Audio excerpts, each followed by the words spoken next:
Was this delayed music? That was wild. Good evening, PGA DFS fans. It is the Zurich Classic time. I'm here with Ben Rasa, my co-host of the Live Before Lock show on the Awesemo YouTube channel.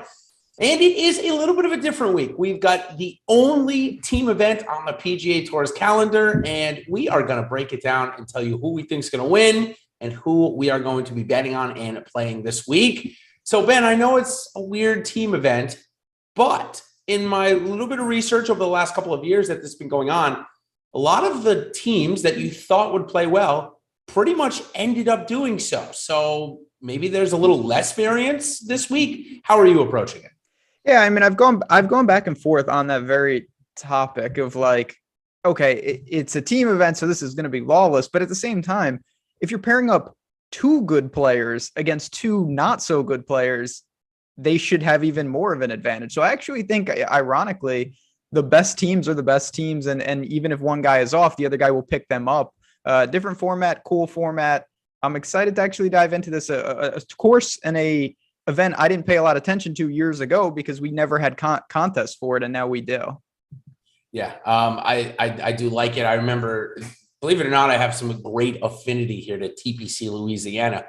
6 years ago was the Brian Stewart 36-hole, 54-hole, I don't even remember what it was, victory where I had him, and it was before PGA DFS got started. But I came in second in the dogleg, and here I am sitting here 6 years later. So thanks to TPC Louisiana and Brian Stewart, who is in the field this week, playing with Russell Knox. We'll talk about them in our Make the Cut segment, see if we can get them through all 4 rounds this week. But first, we're going to start off with waves, weather, and withdraw. I want to say the first golfer we mentioned last week on this show was Cameron Young, and he went 80-1 and was the first round leader. So are we going to do that again? Well, Ben, I certainly hope so, but it doesn't always end up that way. So we'll start off with a couple of players that are going off in the morning, which if you check out our new PGA weather splits tool, it'll show you that they have just about a quarter of a stroke advantage over the guys going in the afternoon. The advantage on Friday, Ben, is a little bit less. The average wind, not temperature, the average wind miles per hour is a little less on Friday than it is Thursday. So going out Thursday morning, Tom Hoagie, Paul Barjon with Martin Laird and Robert McIntyre. Also, Aaron Ryer, David Lipsky. So of those 3 teams, I didn't like any of the other ones. Can you see anyone putting out a first round lead like Cameron Young did last week? Yeah, that was I did have some Cameron Young, and that was nice, not in the first round leader market because I went to his pairing of Davis Riley, who was like 15 over. So right philosophy, wrong guy within that group, but I think we're all over that. Of these groups, I think it would be the Scottish guys, Martin Laird and Bobby Mack, can get really hot, make some putts, particularly McIntyre over Martin Laird, who at times really struggles with the flat stick. And tomorrow, correct me if I'm wrong, is where guys have the opportunity, to bail out their teammates. You're not playing alternate shots. So you're going to see a lot of streaks, a lot of bonuses, and some low scores. For sure. Thank you for mentioning that. Simple format thing. Tomorrow and Saturday, if you make it Saturday, is a best ball format. You play with your partner. You take the lowest score. You play your own ball. On Friday and Sunday, you play alternate shot. So that's obviously where there's a ton of variance. But still, nonetheless, that is the morning wave of the golfers you're going to see on PGA Tour Live. Smith, Leishman, Hovland, Morikawa, Garcia, Fleetwood, Hatton, Willett, Gooch, Homa, and Lowry, Poulter. Now, in the PM, which we're going to look to stack maybe for round 2 in the morning. These guys will be going off. Scheffler, Palmer with Cantlay, Schauffele, Watson, Varner, Barnes, Horschel, Rose, Stenson, and Neiman Pereira. I'm going through those because we're going to talk exactly these groupings here in our next little bit. But just to clarify weather, obviously no withdrawals yet. Hopefully we don't have that because I've had an argument with DraftKings this week about their policy. We'll skip that and talk about the weather, Ben. It looks pretty good for the 4 days. Yeah, I don't think it's going to be a big deal. It's a non-issue in my book, not even considering it. So one less variable. We get a lot of different variables this week. The weather shouldn't be one of them. It doesn't mean you can't group guys who are teeing off next to each other and hope that something develops. But I don't see anything right now. I doubt it's a big split. All right, so usually we do rank them here. This is, and we have a lot of fun with that. But because it's such a unique format, And most of the sports books out there are actually offering all of these matchups for both rounds 1 and round 2. We're going to talk about it that way. So it's a way to also talk about the groups. Most of the groupings are paired with golfers on the other side that are close in talent level. So to start off, Colin Morikawa and Victor Hovland. They are paired up with Mark Leishman and Cameron Smith. If you want to bet it, Morikawa and Hovland are minus 125. Smith, Leishman plus 105. So Ben, obviously Morikawa and Hovland, 2 lowest ranked players in the field, playing together, obvious odds favorite, obviously good buddies. Are you with me in that they should cruise to victory here this week? So yeah, are you talking about just for round 1 or for a tournament matchup? Well, these are actually just round 1 and round 2 matchups because they're paired together. They're playing as a foursome. Yeah. So I think when you're talking about that, clearly, I think they're on the short list, maybe the strongest team. I kind of prefer Cantlay and Xander. That's a different conversation, and you're not laying a ton of juice here. So I look at them. They're going to be a premier team to start with naturally at 10-7. They're the most expensive team. They're the betting favorites. The Aussies, they've got the chemistry. They've done it. Cameron Smith's been unbelievable. I still think that there's a little more variance than we've seen. I know time and time again, I got paid off a little at Heritage by not playing them, but I would go with the obvious pairing there if I had to bet this. And even in DFS, I would prefer Morikawa and Hovland. Yeah, so I should have said, and this is my bad, we can take this twofold. One, talk about the matchup if we like either side of the odds that were being presented. And then number 2, what we think about them as terms of the week-long plays for DFS. So kind of twofold conversation. For me, the day-to-day matchups are a little difficult. Cam Smith can go absolutely nuclear. He could roll off 7 birdies in a row with Leishman. So maybe in that matchup, the minus 125 for Morikawa Hovland is maybe, not enough. Maybe I'd like it to be a pick 'em there, but it's not. In terms of week long, however, I think Hovland and Morikawa, like I said, I know they're the odds favorite. We don't always pick the odds favorite, but here I am. I just think that they're due for a win. Both have been trending in the right direction. Colin had a bad putter last week. Pretty good other than that. He missed so many putts inside of 15 feet. It was crazy. So I like them for the week long. About even on the field on Smith Leishman. Next one, we have not really a Ryder Cup match, just I'll say across the pond match. Garcia and Fleetwood are minus 135 versus Ty Hatton and Danny Willett.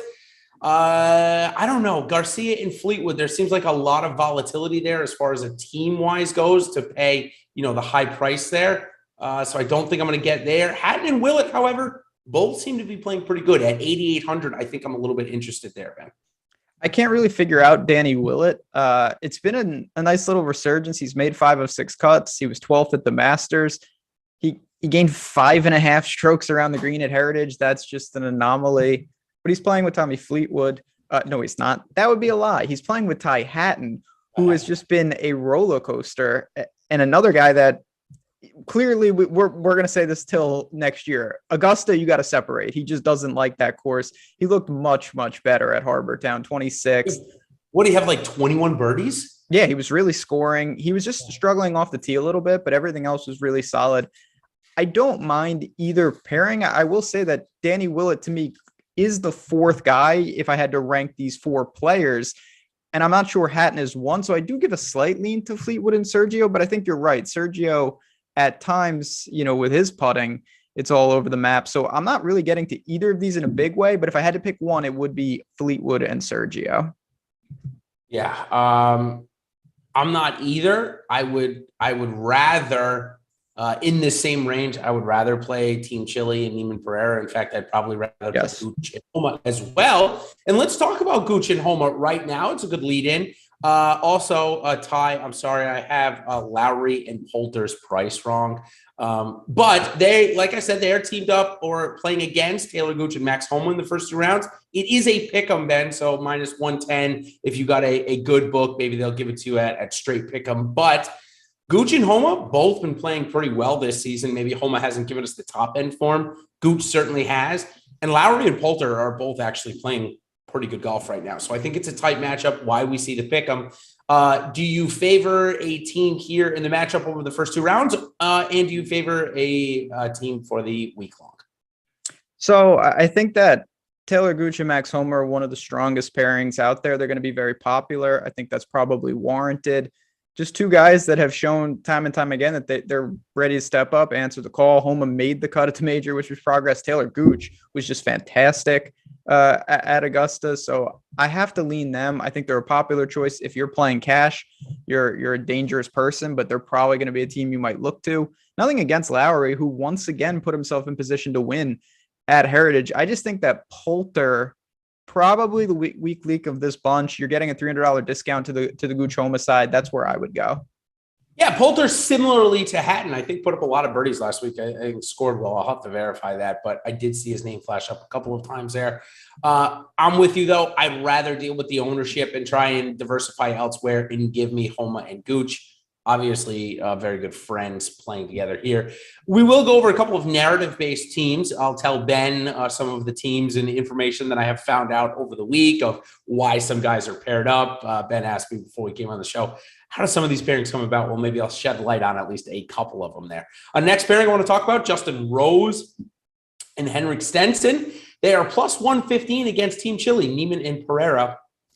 Ben, you kind of highlighted Stenson's ball striking coming back last week, but is that going to be enough at $8,100 to carry Justin Rose's bad form? I mean, obviously, I think maybe I'm wrong, but I think both you and I like Team Chile in the matchup, but there is a lot of juice to pay. I also like Team Chile for the week long, but can you convince me to at least have some Stenson and Rose this week? I mean, I think if you're building a portfolio and you want to be a little different, that's fine. But I think the big obvious clarification with something like this is last week I played Henrik Stenson because he was in the mid 6K range. He was my last man in. They're $8,100. So you're playing them as a mid-range target. And that's a whole different conversation. I wouldn't bet this. I'm not going to lay minus 135. I bet Neiman and Pereira to win the tournament at 25-1. I think that's a much better spot. They can go low. They can score. Neiman is fantastic. Mito has shown that he can also play. Just a really strong pairing. I strongly prefer them. The price difference is vast. I think that Rose and Stenson is certainly more name recognition than anything else. I'm not in love with that pairing. Yeah, I'm not either. I also love the Neiman and Pereira side on pretty much every format. 9,200 is a really solid price. Maybe a little expensive for Mito, but not really. He's made, I think, 6 of 7 cuts. 5 of those 6 are in the top 30. So he's playing really good golf right now. And last week, he just ran into a cold putter on Sunday, Ben. He had a chance to get himself into the top 10 and just ran into a cold putter, lost over a stroke. So we'll hope that'll switch this week. Next pairing, a little bit of sentimental feeling for us PGA DFS fans as Byung-Hun An is back on the PGA Tour. Right now, it'll only be for 1 week, unless, of course, him and Sungjae Im win this week. But he will be back on the PGA Tour in October. He solidified his card by coming, I think it was in second place at the most recent Korn Ferry Tour event. So, Ben, they're going with Chris Kirk and Brendan Todd. It's a minus 120 favorite for Im and Hanan. I wanted to ask you this specifically about Hanan. Let's just take him aside since he's on the Korn Ferry Tour right now. Would you put him on par with, say, Chris Kirk in terms of talent level?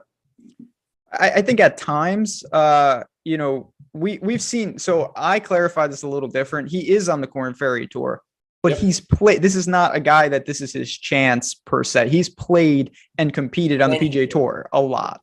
So I'm on the South Koreans here. Sungjae Im is a fantastic player. Benny An is a great player in certain aspects of his game, and then his other aspects are not tour level, most likely. That's why he struggles. Sungjae can really help him. He can make a lot of putts. Benny An is a great around the green player. At times, his ball striking is elite. So I think this is a fantastic pairing. I firmly am in the camp. They're one of my favorite teams of the week. Yeah, listen, Sungjae is top 5 player in this field, more than likely. I agree. When we boil it down. And the fact that Hanan is playing, I don't care where he's playing golf. On the Korn Ferry Tour, I understand it's a good stroke difference from most of the PGA Tour guys. He's playing very good golf over there. So I like this pairing. And it's funny, sorry to jump in, but go for it. You mentioned Chris Kirk. I remember last year, Chris Kirk was kind of returning from his struggles. He took a class drop and won on the Korn Ferry Tour to kind of launch a catalyst and played really well. And I think that Benny An has shown, he's playing well. I think if you put him in PGA Tour fields, he would be ready to land in the mid range more often than not without missing a beat. Me too. Chris Kirk had a major medical thing with his drinking, I believe, and he came back on the Corn Ferry Tour, needed to go through there to get back. And I'm very similar. I really think Kirk and Hanan are good, comparable long-term. We've seen Hanan's ball striking skills, tee to green skills, actually throwing the around the green, be of some of the best on the PGA Tour. So not surprising. Happy to have him back. He's a great attitude. He loves this industry as well. So it's pretty good. Okay, next grouping. And we do have some of the higher priced golfers coming up, but I like this pairing.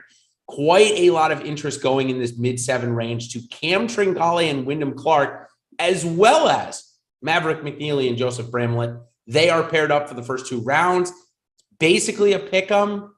You can get -105 on Clark and Tringale if you want. Don't think I'm going to bet this. I think it's too close. I like both teams, but in a one-off, Ben, since they're both going to be high owned, who are you going to pick? I think I would go with the Maverick side just because they, to me, have a pretty interesting combo. Bramlett consistently tee to green, been pretty solid, no doubt about it. And now he pairs up with Maverick, who at times, I mean, the guy is a putting machine. Bermuda's not really the surface that I think of him on. Certainly a West Coast guy, in my opinion, but still, he's making cuts. That is, he makes every cut right now. He can't miss, playing really well. So I think him and Bramlett have the edge. I'm with you. I think it's a pretty efficient line. Wyndham Clark, to me, is one of the more difficult players to break down because he has the rare combo that he doesn't have good irons, but he's an elite putter and an elite driver at times. And that can be really odd. So I don't know how that'll mesh with Tringale. I think Bramlett and Maverick is where I would lean though. Yeah. Now I'll just clue you in on one of the narrative based things. Over COVID, Joseph Bramlett, a Stanford Cardinal grad, lived with Maverick McNeely in Las Vegas, another Stanford Cardinal grad. So the reason why I bring this up is because the expectation is they're going to spend all 4 days together. You want to try and play with somebody that you're obviously going to like. You're going to have to see them 4 days. Now, the Tringale Clark thing, that could just be a random pairing. But one of the more random pairings that I think I actually like, I am going to have them in my player pool. I know I made you pick one or the other, but do you also like Tringale and Clark this week? I do. I have no problem with them. I think they're a little more volatile just because Wyndham Clark, this is a guy that he's been in the low 6s. He's been close at times. You don't really know what you're going to get. His around the green game is broken. Tringale, in some ways, has been the same. He lost it for a while, got it back. So I'm not adamantly opposed to them, but you're competing with some pretty solid teams in the upper 7s. And I think that's my biggest concern is the opportunity cost.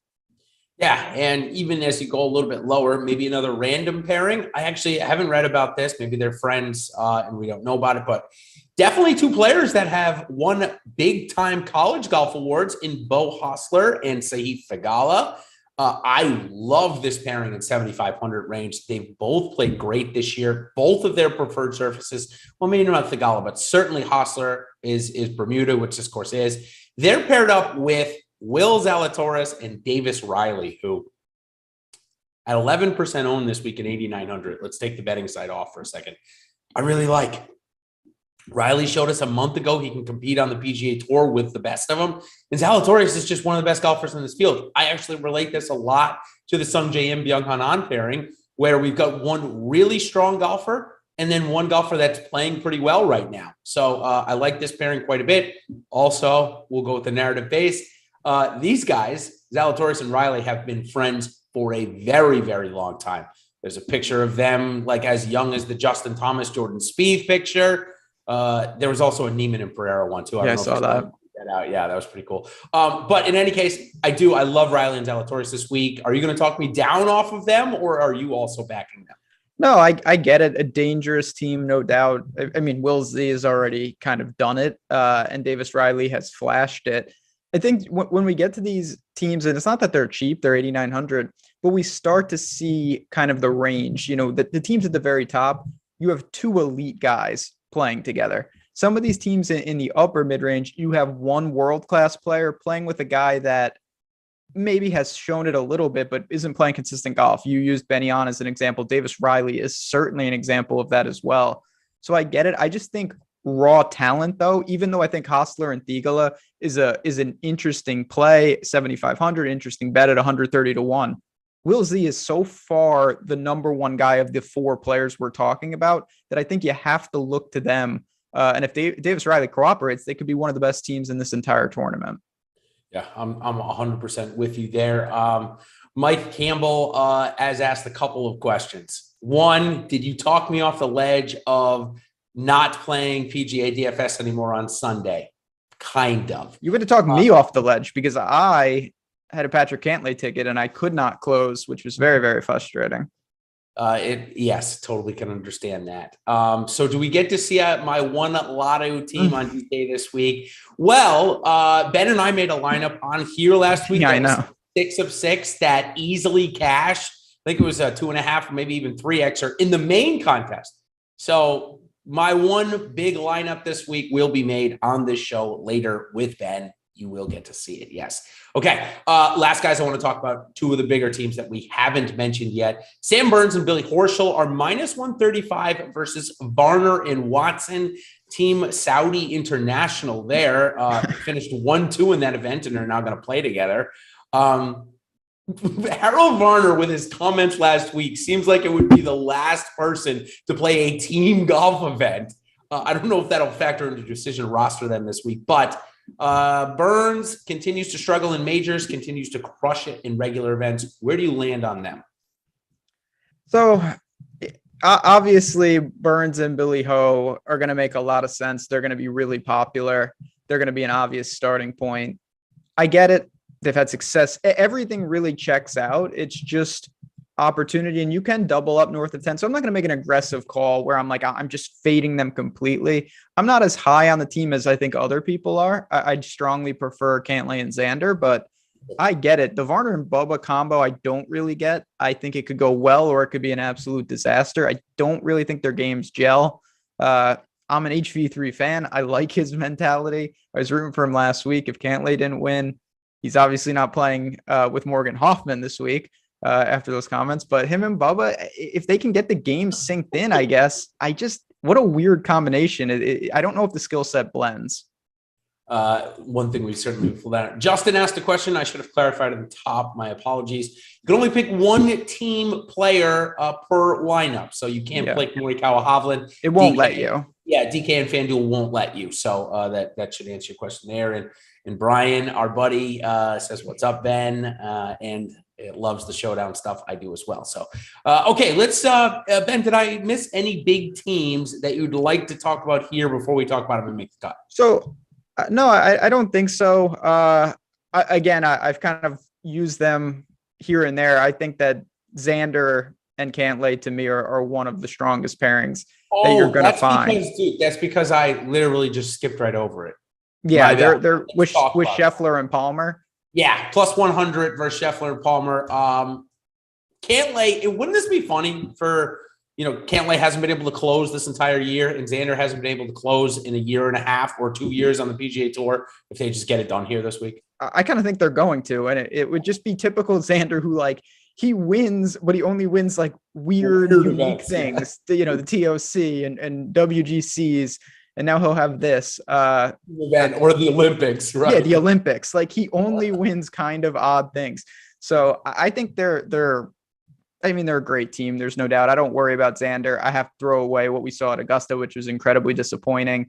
Cantlay already showed that he's fine. He was absolutely dominant tee to green. If he made a couple more putts, we wouldn't have even been talking about Sunday. It would have been a runaway. So I think they're the team to beat. I don't know. I've said this on multiple shows. Ryan Palmer must be a charismatic guy because he always plays with the world number one at this tournament. It's pretty wild. So I know that the connection with Jordan was Texas, and the connection with Scotty here is Texas. I don't know how he looped in John Rahm though. How he got Rahm to do it. This guy must be the most persuasive guy on the PGA Tour. I will say, I've met Ryan before, and he is incredibly nice. So. Same. Maybe that's a reason to do it. Can Scotty Scheffler carry Ryan Palmer this week though? At 90, mid nines, is it worth a roster, or are we just giving up way too much talent in going to Ryan Palmer at this price? I think it's more the latter. I mean, the guy is, I'm not going to try to doubt Scotty Scheffler because he's answered the call and then some, and that's putting it mildly. You can't say enough, but at some point, I mean, come on, like the guy's got to cool off. And I'm not sure an event like this is a prime spot for him to keep it going. I think Ryan Palmer is not in over his head, but clearly the neighboring teams, most of the guys around him are a little higher pedigree than Ryan Palmer. So I think they're a team that, unfortunately for me, I'm not going to get to. And if they beat me, I kind of have to live with that because I have other priorities. Neiman and Pereira are cheaper. I won't yeah, exactly. All right, let's move on. Before we do, I'll tell you about Sweet Deal with Yahoo. They have had some great PGA DFS contests. They're going to take this week off. They'll be back next week for the Mexico Championship. But if you want to join us over here on the Awesemo Plus Platinum side for an entire month, you can see it right above me here. All you got to do is deposit and be a new user and enter your first paid contest. And what we're going to do is hook you up with a free month of Awesemo Plus Platinum. And right now, the only professional sport that has DFS that we cover here that isn't going on is NFL. So we've got so much. It's a great time to join. Do it up. A great way to take advantage of it. And Yahoo has NBA contest every day. MLB starting again, PGA DFS. I love it. I did very well over there last week, and FanDuel. That's why I said I was retiring from DraftKings, because I had about 5 times the field on DK and still lost. So anyways, another story for another time. Check out Yahoo, and thanks to them for the sponsor there. Make sure you guys also like and subscribe, not just to this channel, but the Odds Shopper channel as well. Ben specifically, and I as well, putting out content. Ben does multiple sports. I'm putting it out for golf there. So check out our Odds Shopper channel. All right, now on to the Make the Cut segment, where we're just going to talk about one team. Going to say if we think they're going to be here all 4 days. I believe, correct me if I'm wrong, chat, or you've been 33 and ties, correct? Yep. Okay. 33 and ties. We had one question before we get to Make the Cut. I think it's an interesting one about the Ryder Cup. Yep. Go ahead. How much does alternate shot experience is a relevant factor this week? So I think it's kind of a loaded question. And what I mean by that is if you're playing in the Ryder Cup, you're really good, which is going to put you probably primed to succeed here because you're on the Ryder Cup squad. So I think it helps, but I also think that Patrick Cantlay, Xander Schauffele, guys like that, they don't need any help because they're the best players in the world. President's Cup guys, I do think it's a small factor though. Yeah. I do as well. I would bump up at least a little bit. If it came down to a 1v1, I would say, okay, I'll take Henrik Stenson and Justin Rose over Chris Kirk and Brendan Todd. If it came down to those exact two, that's what I would do. But probably I'd just dip down a little bit lower and get one of the other teams that I like. All right, let's start off with Kevin Kisner and Scott Brown, who I believe won this event the first time that it came around, if I'm not mistaken. I don't think we got to roster them. DK didn't have contest then. But Kisner Brown, 7,600. Obviously, like playing together. This is the 3rd straight year they've done so. Yeah, they've got the formula, and I think that what it is that's that blending skill set. Scott Brown has some things that are pretty good for a tour level player, and some other things that are pretty weak. And Kisner, he's got his game in good shape, but there are some glaring holes. When they combined, they show they can be electric. So I think they're a good tournament team. I do think they're one of the 33 that we see play 4 rounds.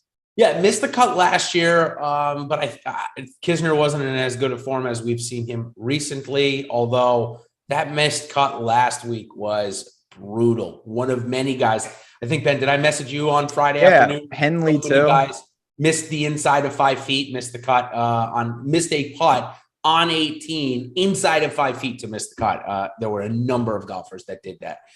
Team Sweden, Henrik Norlander and Alex Noren, got a couple of things going in the right way for them, including ownership, 7,500, but coming in highly owned. Would you rather go to them or Thigala and Hostler, who we already talked about? And tell me if they're going to play all 4 days.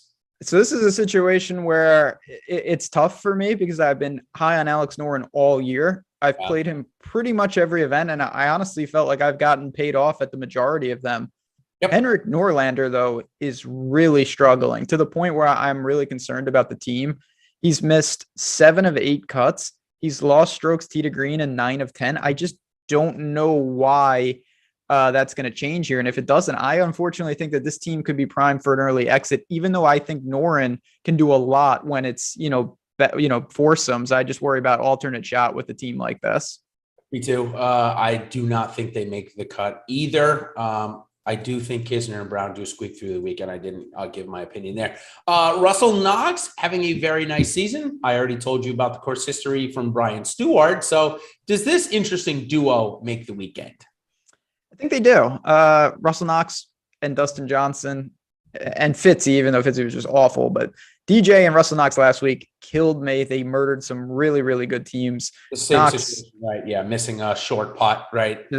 Knox, just typical. Lost 2.1 strokes in 2 days on the greens. Everything else was fine. Another Scott Brown Kisner formula, though. Brian Stewart is an elite Bermuda putter at times. He's kind of lost it right now, but I think him and Knox could work well together. I still prefer Hostler and Thigala, but I do think that they can make the weekend. They'll be one of the 33 as well. Two teams at 7,400 that I like both of them quite a bit. Although Taylor Moore is not playing nearly as good as he was in the beginning of the season. Missed a couple of cuts in a row now. However, his teammate, Matthew Neesmith, is on fire with the irons. 2 of the last 3 has gained well over 4 strokes for the week. So can Matthew Neesmith's recent form overcome Taylor Moore's bad form? Or at the same price, would you rather go to David Lipsky and Aaron Rai? My answer is yes, but I'm playing both of them. I would rather go to Rai and Lipsky. Guys, international, even though Lipsky's American, they've played a lot in Europe. They know what they're doing. They've gotten reps over here. They've held their own, no breakthroughs or anything, but still quality results. And I think that Taylor Moore is kind of related to Norlander in terms of he's got a partner playing great golf, but he has shown nothing in the last 3 or 4 events. So I worry about that. I like Ryan Lipsky, though. I think they're a pretty sneaky team and one I plan to target. I do as well. I'm not going to lie. Which South African duo would you rather have this week? Christian Bezuidenhout and Charles Schwartzel, or Garrick Higgo and Brandon Grace? And one last question. Can Garrick Higgo play well enough for a round and a half to get them through to the weekend?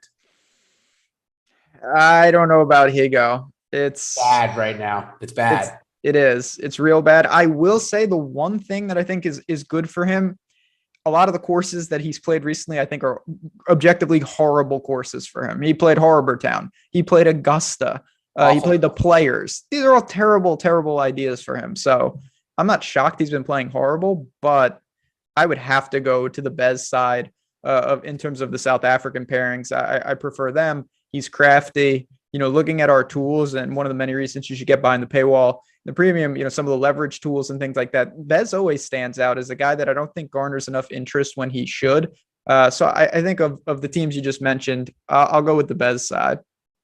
Chad doesn't think either is going to make the cut. I see Tim and Scott both chiming in there saying, nope, not going to happen. Interesting there.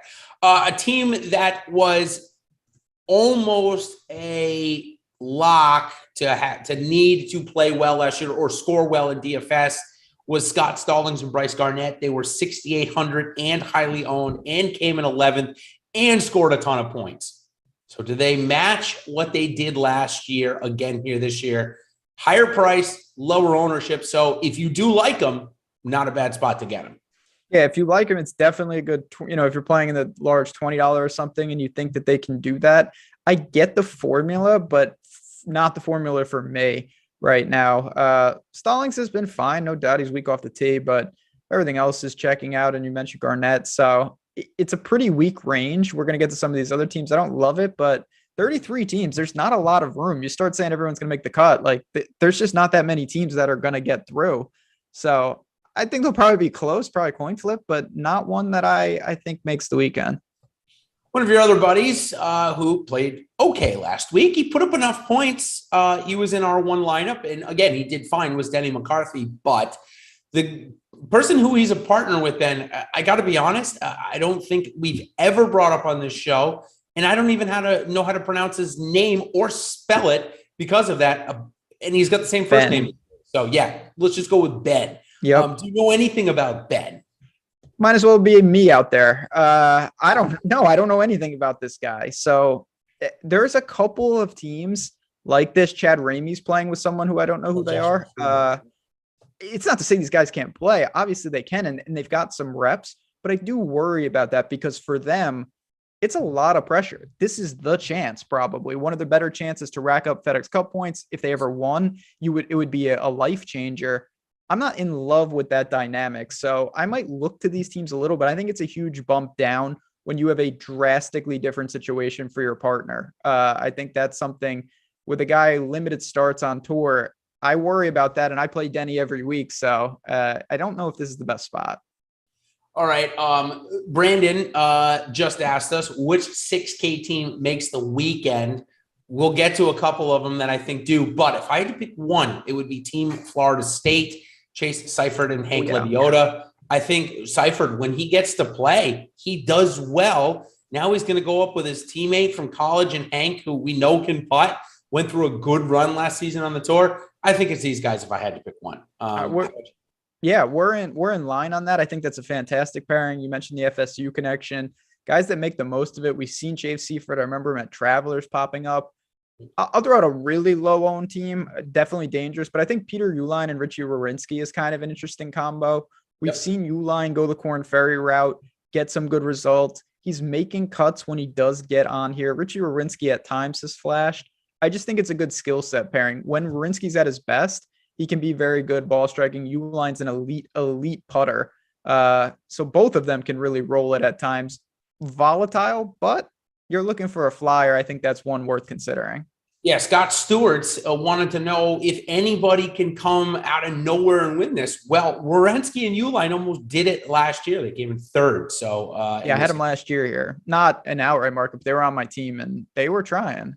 I think they get through to the weekend easily as well. A couple of other narrative-based teams come up now. Tyler Duncan and Adam Schenk. One was the other's best man at the most recent wedding. Duncan has played okay recently. Schenk has not, since he had that lead at the Farmers. He hasn't played well since then, really. Can the duo and best friends connection help Schenk to the weekend? I looked at this team, and I'm actually okay with it. I think the bigger thing for me is I realized that I'm only going to probably have room for one team here.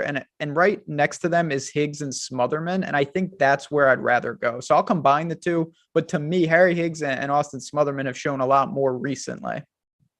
Another one. Smotherman and Higgs, you know about their connection? Yeah. They're SMU teammates.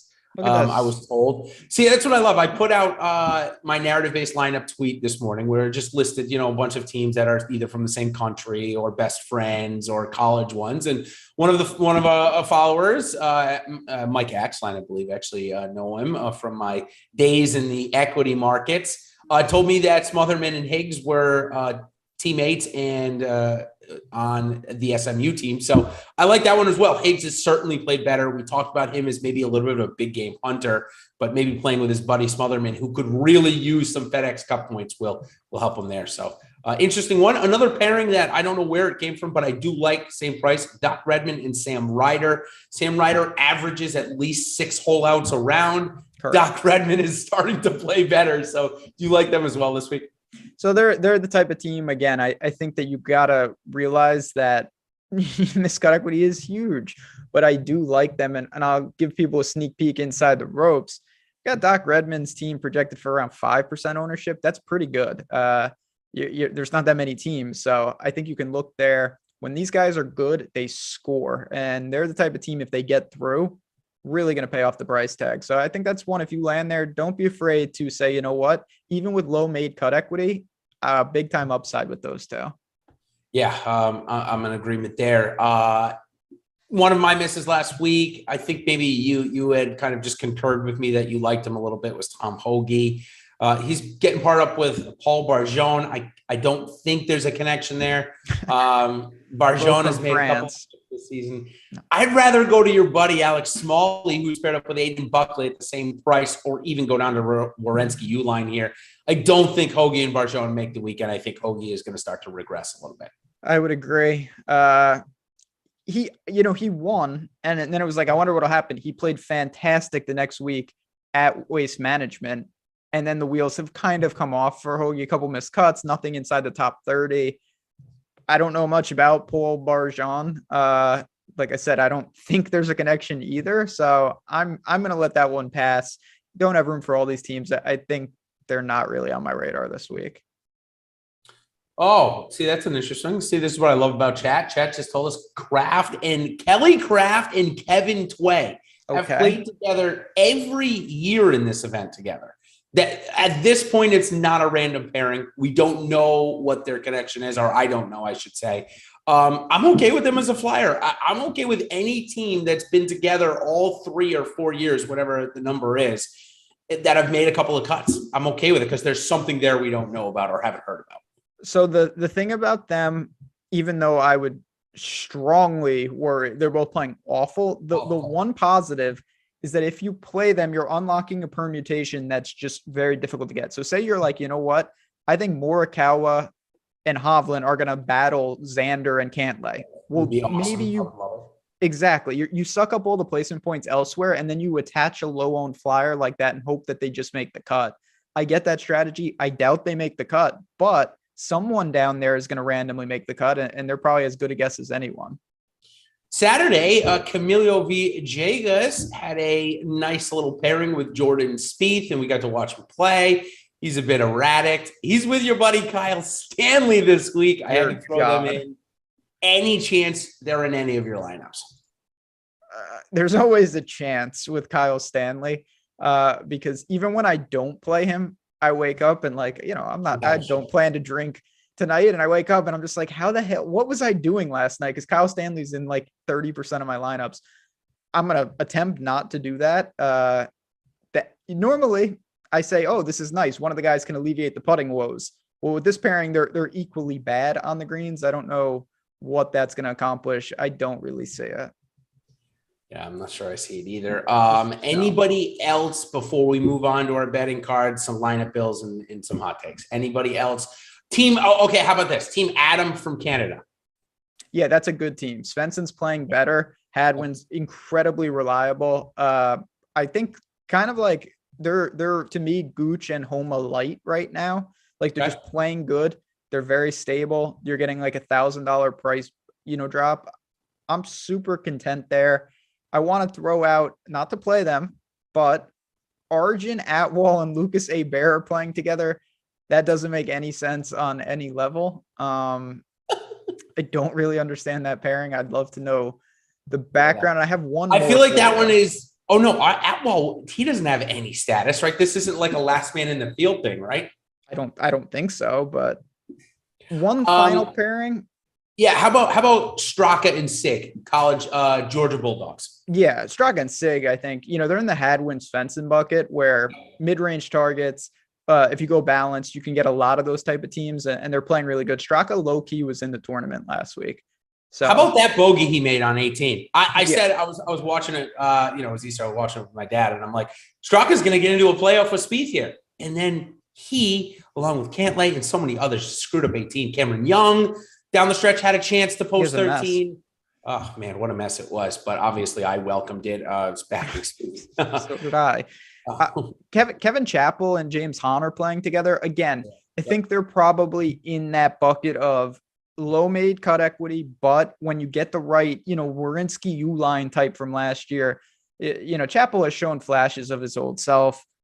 James Hahn pops once or twice a year. Not the worst idea if, again, you're building a portfolio and trying to win a large field tournament.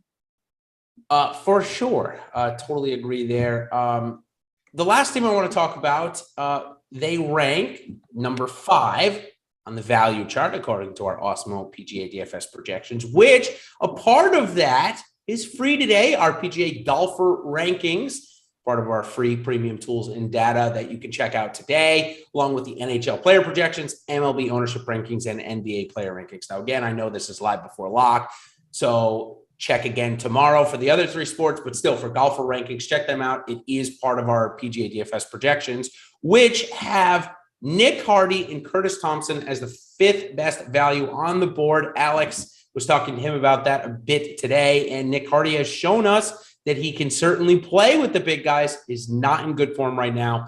Curtis Thompson, he's doing okay. He actually hasn't missed a lot of cuts, Ben, when he's gotten a start. So are you going to go with the rankings here, the projections a little bit, and add them to your portfolio? So again, that's some of the value of the tools is not that you have to play these guys. It allows you to uncover things that you never would have seen. First of all, just shows you where I'm at. I thought he was playing with Michael Thompson. So, that's like, awesome. This is where we're at. Curtis Thompson, I don't know who that is. He's another guy like Joshua Creel who limited starts when he has played on tour. You mentioned it. 6 to 7 cuts made, nothing inside the top 35. He's not grabbing placement points. I don't really. Yeah, I mean, it's tough. I think for me, if I was there, I would play Sun Kang and Johnny Hu before them at the same price. Not saying I'm going to do either, but I'm not in love with the Hardy Thompson pairing. Okay. All right. Let's now go into our betting card. We've mentioned at least one or two that we want on this week.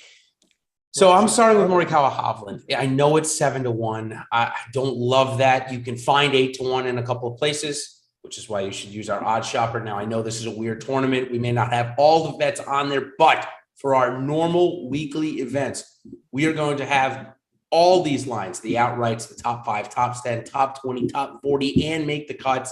You can find on our odds shopper there. So a really great tool. I'll be using that each and every week. However, Morikawa Hovland, I am going to start. I really do think that they win this week. I think that they're primed to do so. They do not have a trip back to Maui booked as of right now. I think it would be a good spot for them to both knock it off. I'm going to Neiman and Pereira at 25-1. You already mentioned it, but I think that they're both playing really good.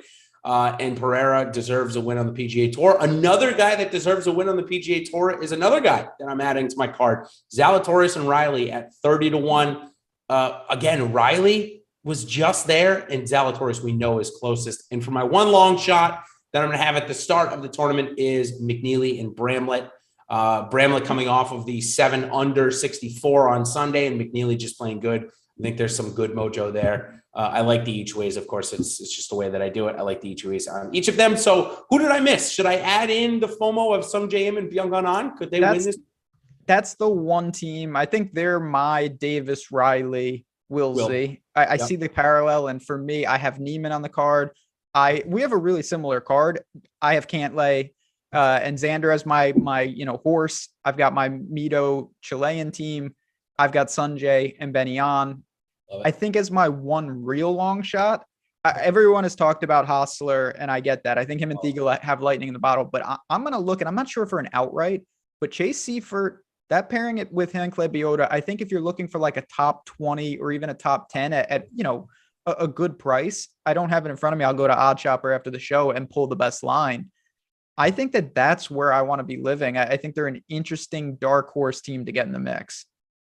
Yeah, I really, really like that quite a bit, the Chase Seifert and Hank Lebioda pairing. So definitely take a look at that. Okay, let's go into some lineup builds. Look at Justin Wilson's comment in chat. That's same.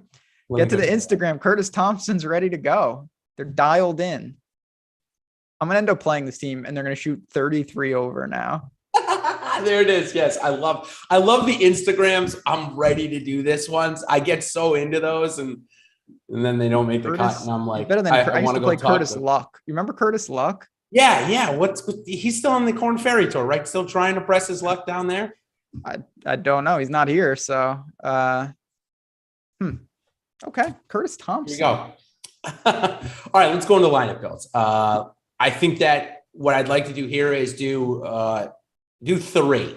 The first one, what I want to do is I want to do Cantlay with Morikawa. We talked about that quite a bit. You mentioned having to probably use someone pretty cheap. So let's go ahead and pencil in the guys that we've mentioned the most below 7,000, and that's Lebioda and Seifert. So if we start there, just let me pull it up. Sorry, give me 1 second. So we put in Victor, we put in Cantlay, and we put in Lebioda. That's going to leave us 7,300 roughly. What side are we doing, Jason? Real quick for me. Sorry, DraftKings.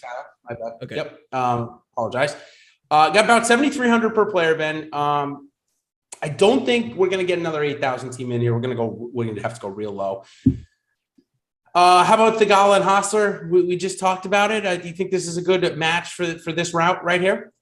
Yeah, I think that there's a couple ways to do this. Theegala and Hostler certainly makes sense. When you plug in Morikawa and Cantlay, you're going to need a sub 7. We've got Lebioda and Seifert in there. So then we go to Thiegel and Hostler, and then we'll have 7,300 left for the remaining 2 spots.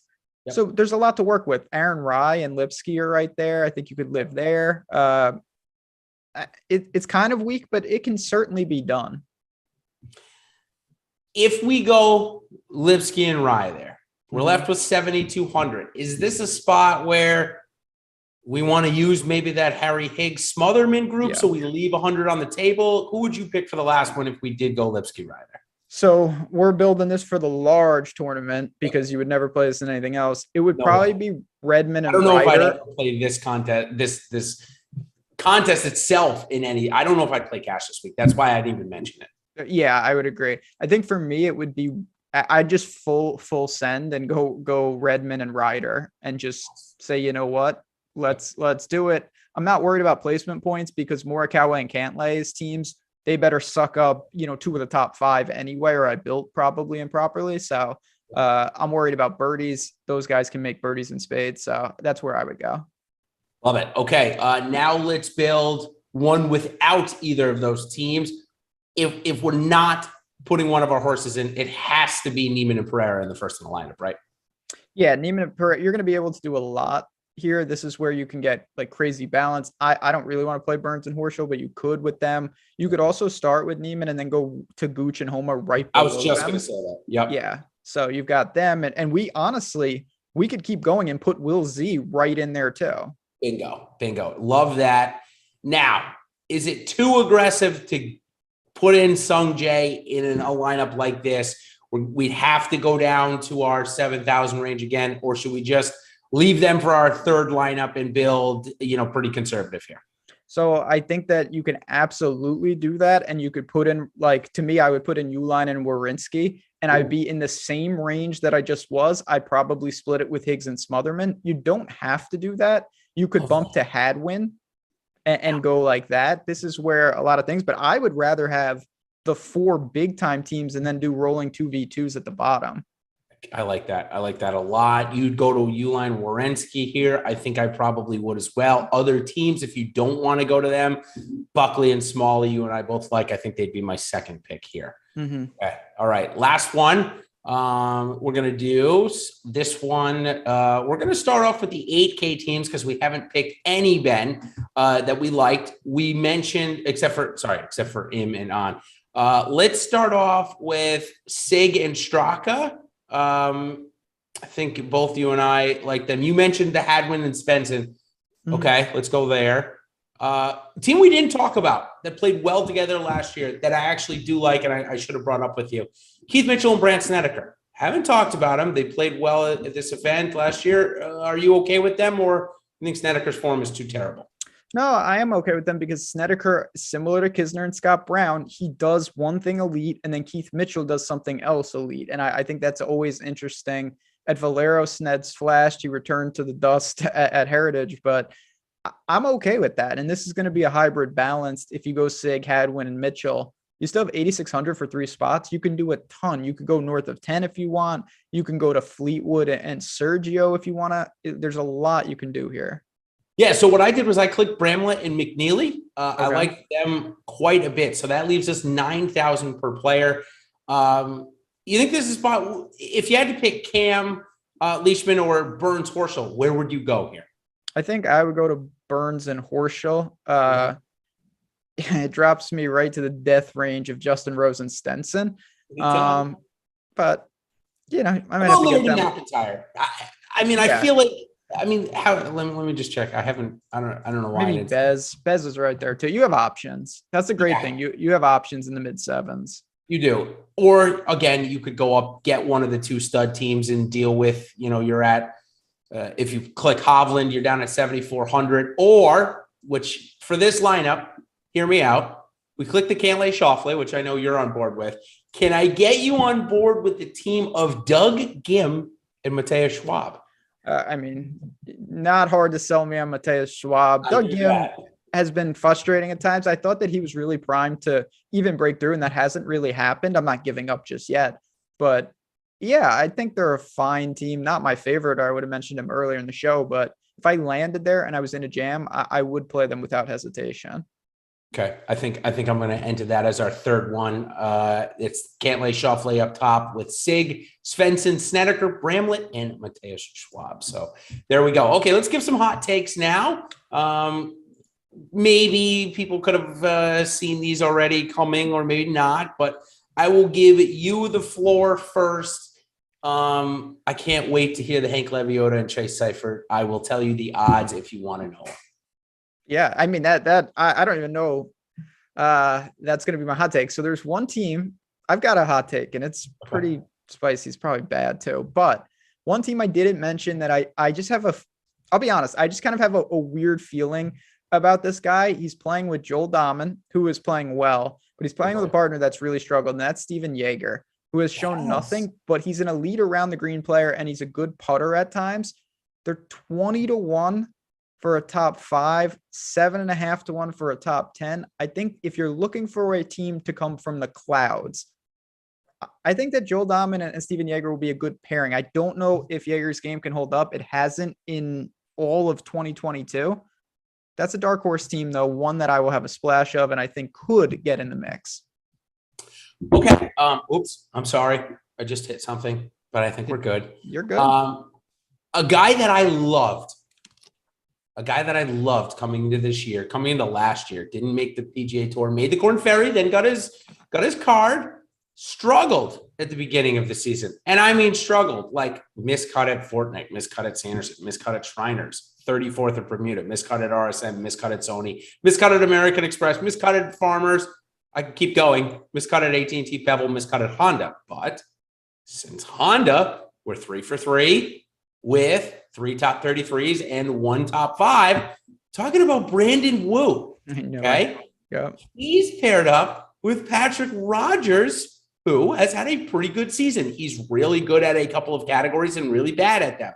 So I don't know. It was one of those weird pairings at 6,900 that I didn't expect many people to look at. And when we look at their odds, I mean, their odds are like 250 to 1. Okay, we don't think they're going to win. But I do love the 12 to 1 for a top 10.